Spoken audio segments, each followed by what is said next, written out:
Bonjour, je suis ravi de vous retrouver pour un nouveau numéro de Lex Inside, l'émission qui donne du sens à l'actualité juridique. Au programme de ce numéro, on va parler nom de domaine et abus en ligne. Ce sera dans quelques instants avec Marianne Georgelin, directrice juridique de l'AFNIC. On parlera ensuite responsabilité pénale des dirigeants avec Mathieu Lantéry, avocat chez Bourgatchev Moine Associés. Et enfin, on parlera du débauchage des salariés des concurrents avec Marion Ayadi, avocate fondatrice de Raphaël Avocat. Voilà pour les titres, c'est parti pour Lex Inside.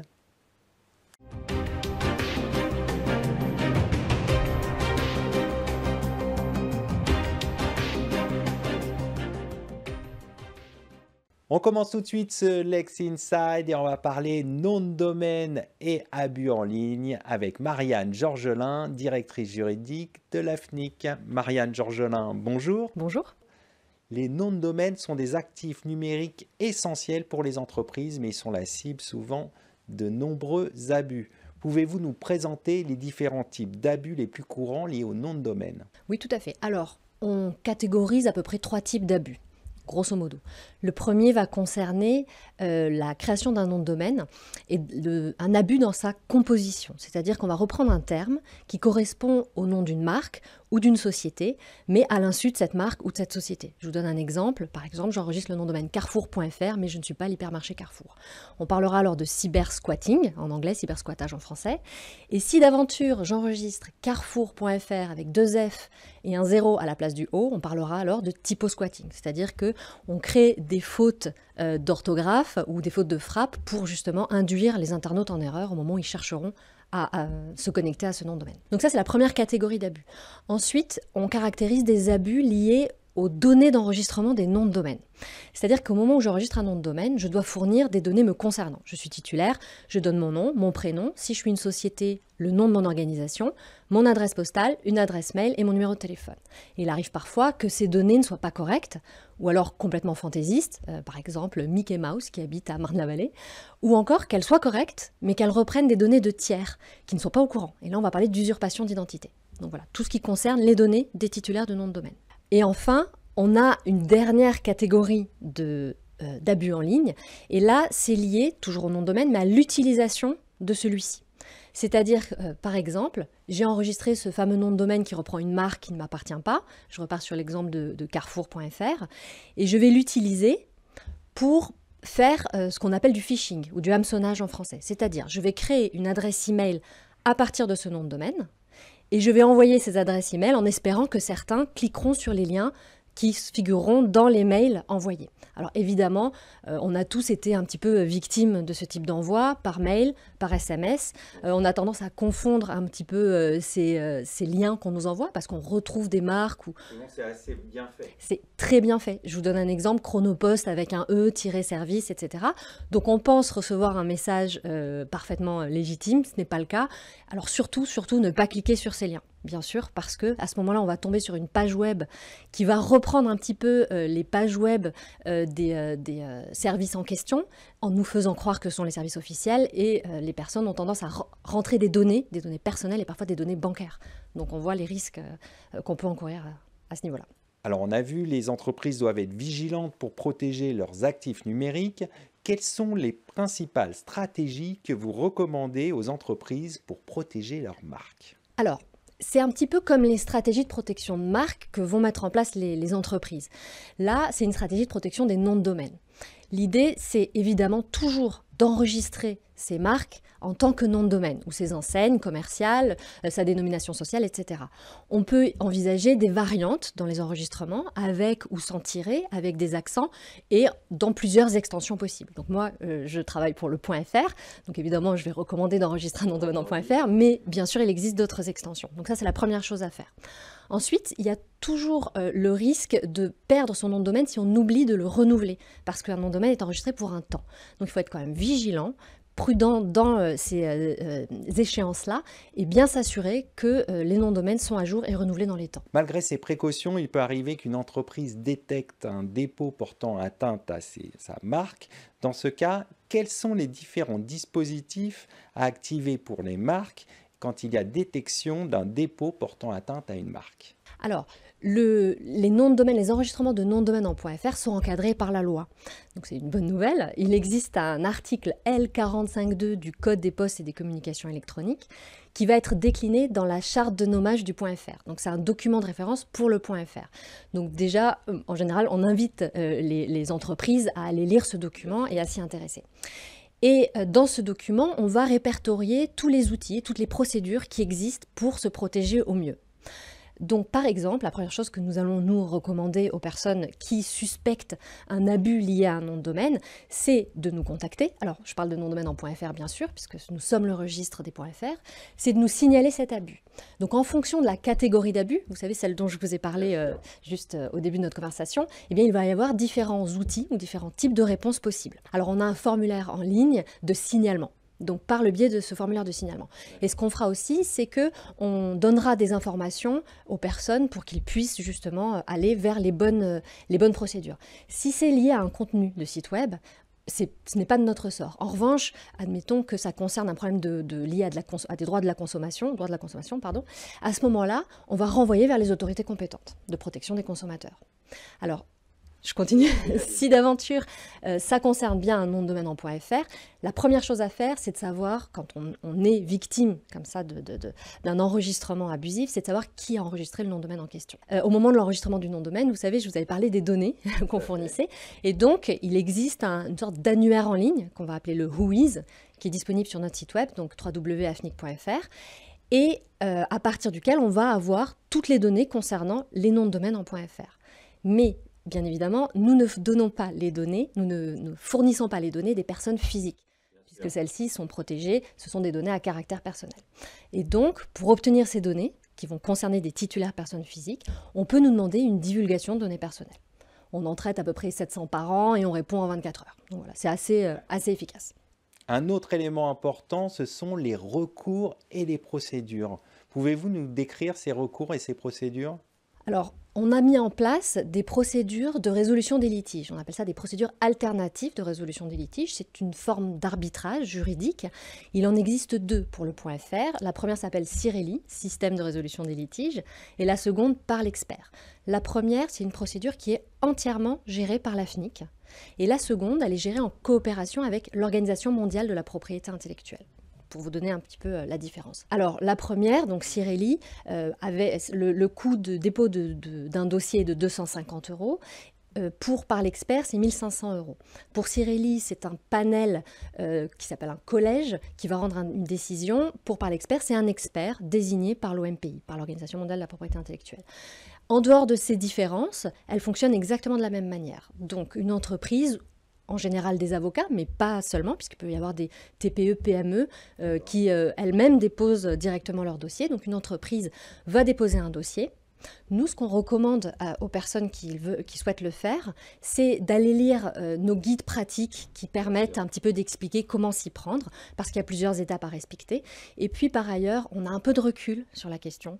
On a mis en place la première procédure Cireli depuis 2011. On a déjà rendu 2700 décisions. Alors, qu'est-ce qu'il en ressort? Quels sont les enseignements? Alors, justement, on est capable aujourd'hui de fournir une base de données à travers un moteur de recherche qui va être très utile aux personnes qui vont vouloir déposer un nom de domaine. Donc, de manière générale, lorsqu'un nom de domaine reprend une marque, à l'identique ou à l'approchant, et que le demandeur, donc le requérant, qu'on va appeler le requérant, l'entreprise, parvient à démontrer que le titulaire n'a pas d'intérêt légitime à disposer de ce nom de domaine et agit de mauvaise foi, alors il obtiendra gain de cause et la transmission du nom de domaine en sa faveur. D'où l'intérêt de passer par cette procédure. Absolument. Elle est assez rapide. On obtient ce résultat en 2 mois, donc c'est quand même très intéressant. Regarde. C'est appréciable, on sait le temps que ça prend en contentieux. Exactement, voilà.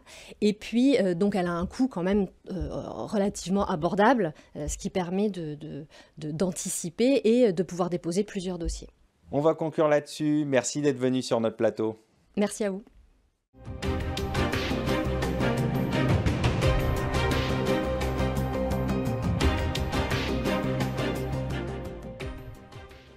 On poursuit ce Lex Inside, on va parler responsabilité pénale des dirigeants avec mon invité Mathieu Lantéry, avocat chez Bougartchev, moine associé.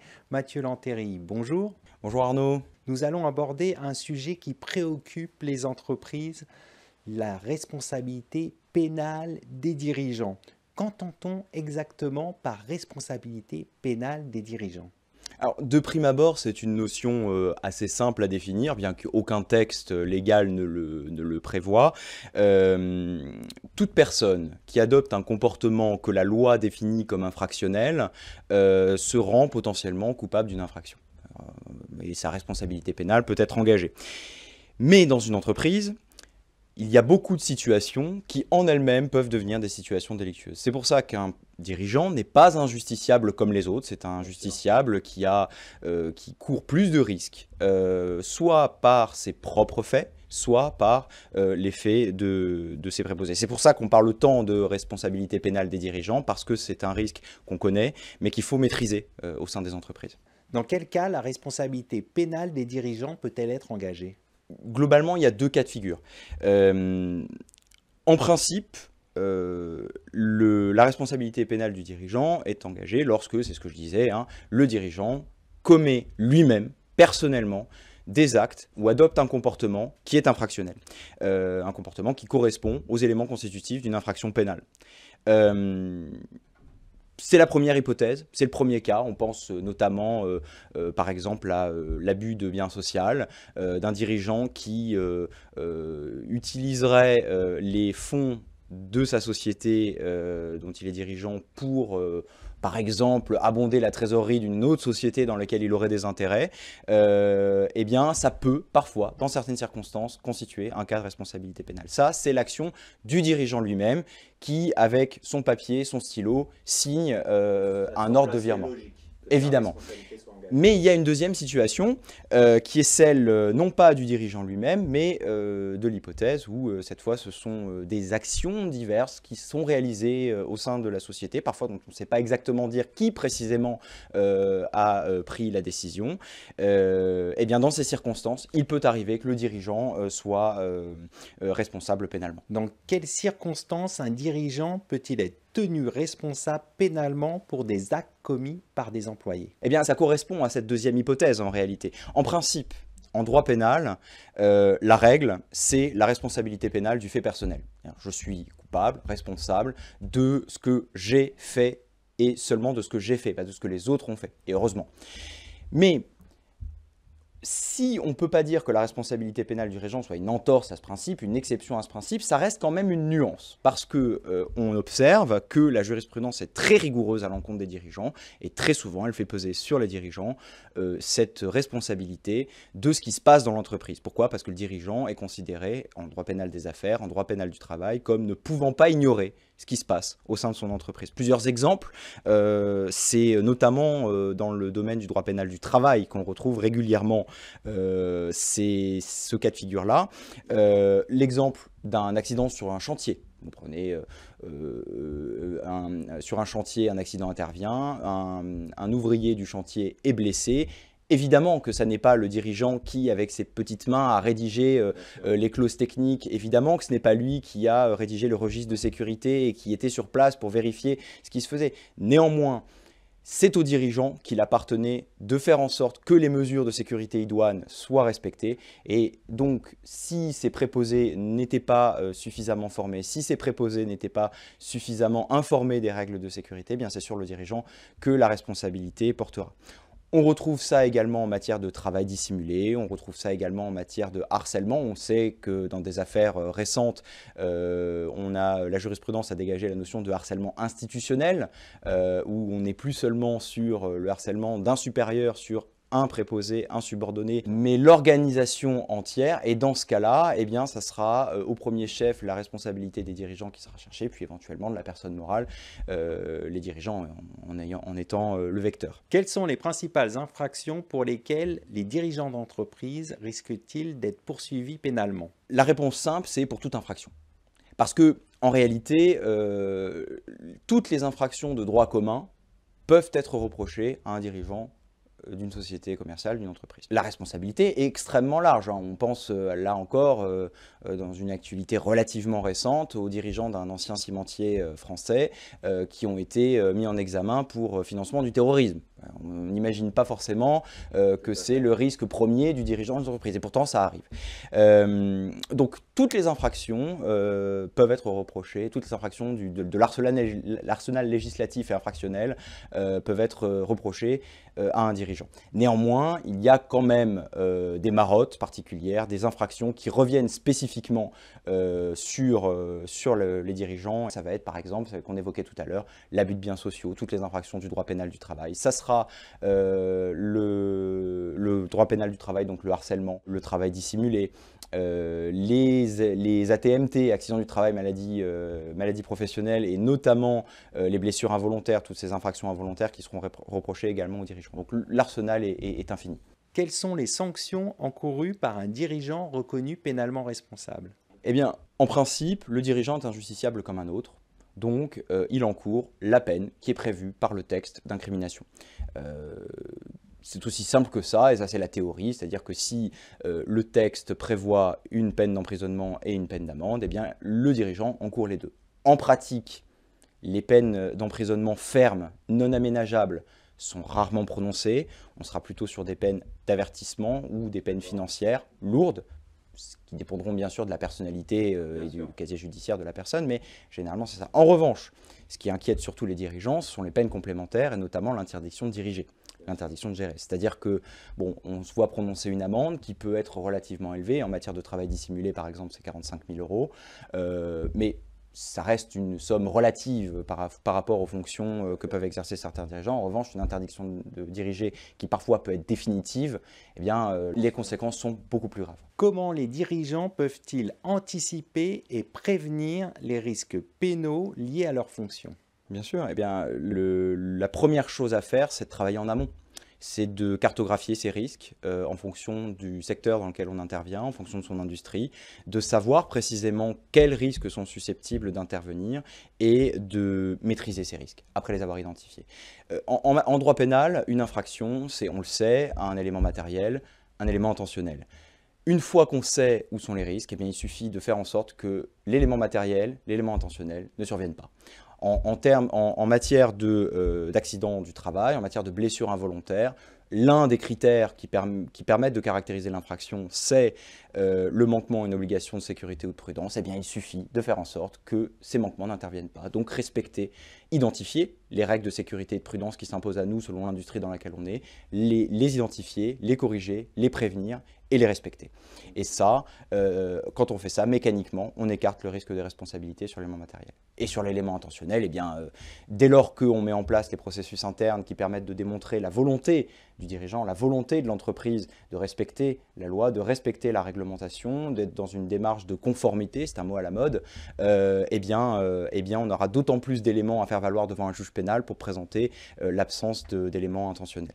Quels sont les outils ou mécanismes à la disposition des dirigeants pour se protéger contre ces risques? L'élément classique, bien connu, dont qu'on ne peut pas ne pas évoquer quand on parle de responsabilité pénale des dirigeants, c'est la délégation de pouvoir. Évidemment, un dirigeant dont il sait qu'il repose sur lui un risque de responsabilité pénale, va faire des délégations de pouvoir. Sauf que la délégation de pouvoir, on le sait aussi, n'est pas absolue. On ne peut pas déléguer l'entièreté de ses pouvoirs. Il faut que la délégation soit précise et il faut qu'elle soit déléguée à une personne qui a les moyens, les compétences et l'autorité nécessaires pour l'exécuter. Sur les critères jurisprudentiels en la matière. D'où l'importance de bien maîtriser sa délégation de pouvoir, de l'inscrire dans une organisation interne cohérente et réfléchie. On va conclure là-dessus. Merci Mathieu Lantéry d'être venu sur notre plateau.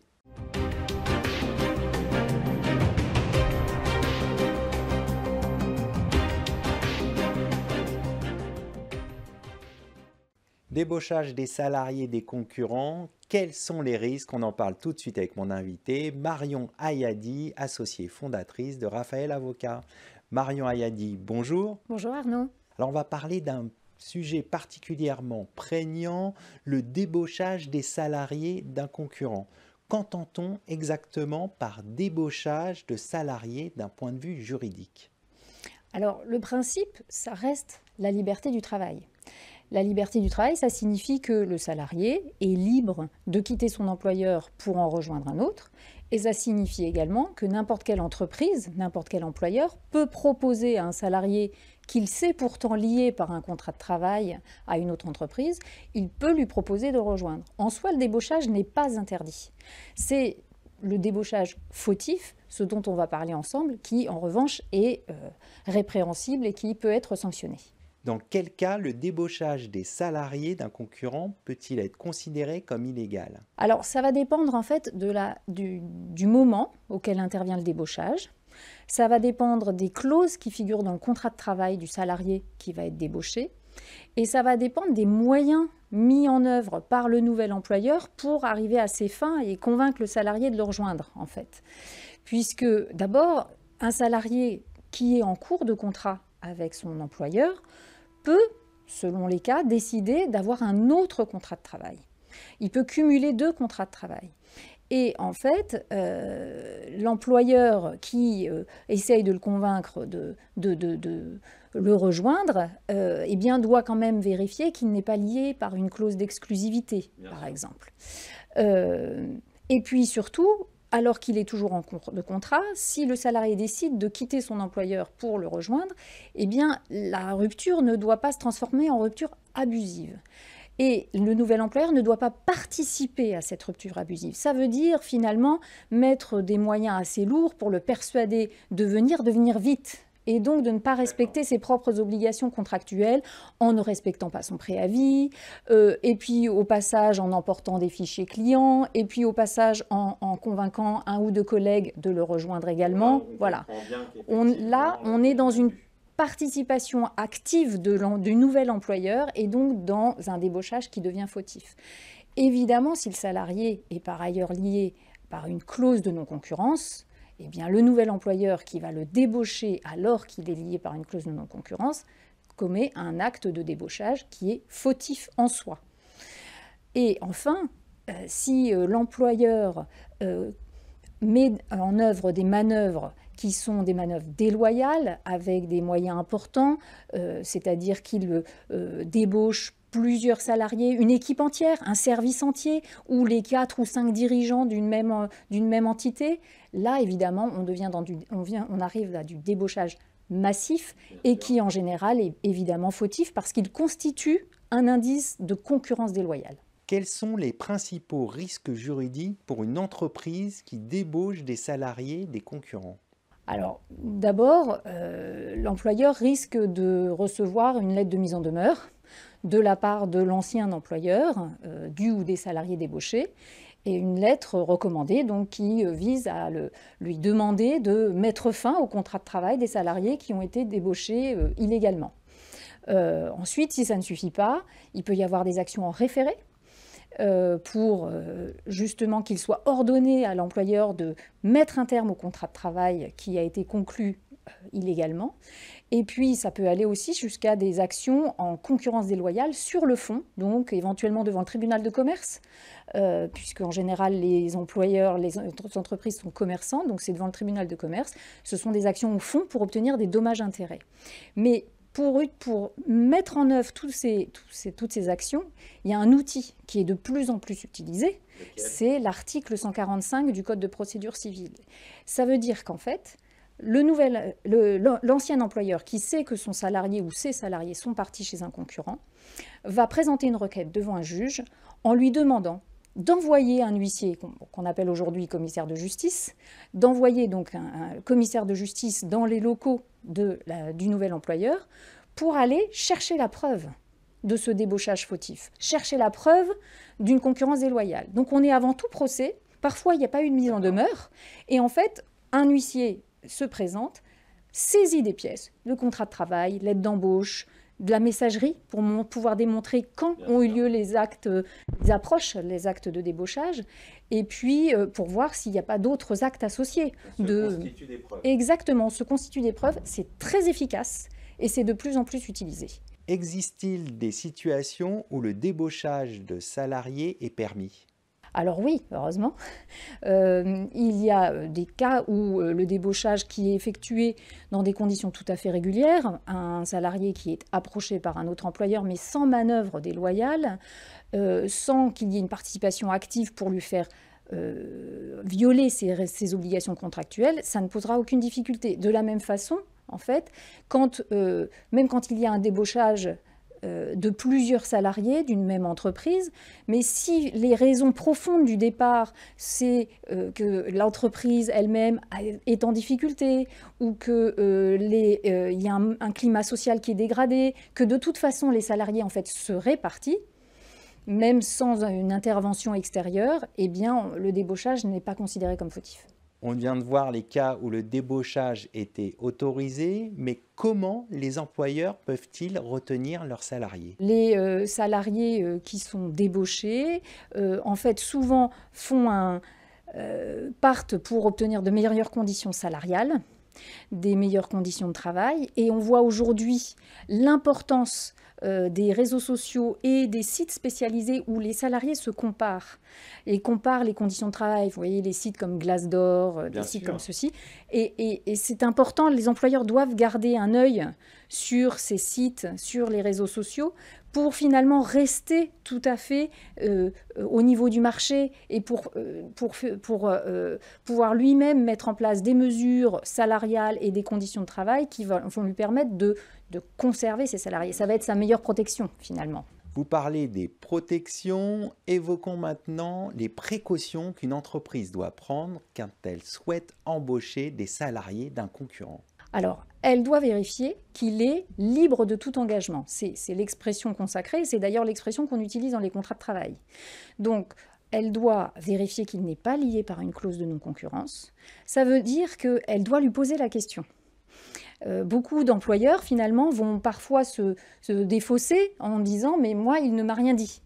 Je ne savais pas qu'il était lié par une clause de non-concurrence. Et c'est un petit peu trop facile, et ça, la jurisprudence ne l'accepte pas. Elle impose à l'employeur de poser la question. Alors évidemment, si le salarié dissimule l'existence d'une clause de non-concurrence... Là, dans ce cas, c'est le salarié qui sera en faute. Ce sera lui qui sera en faute et l'employeur ne pourra pas voir sa responsabilité engagée. Mais il doit vérifier.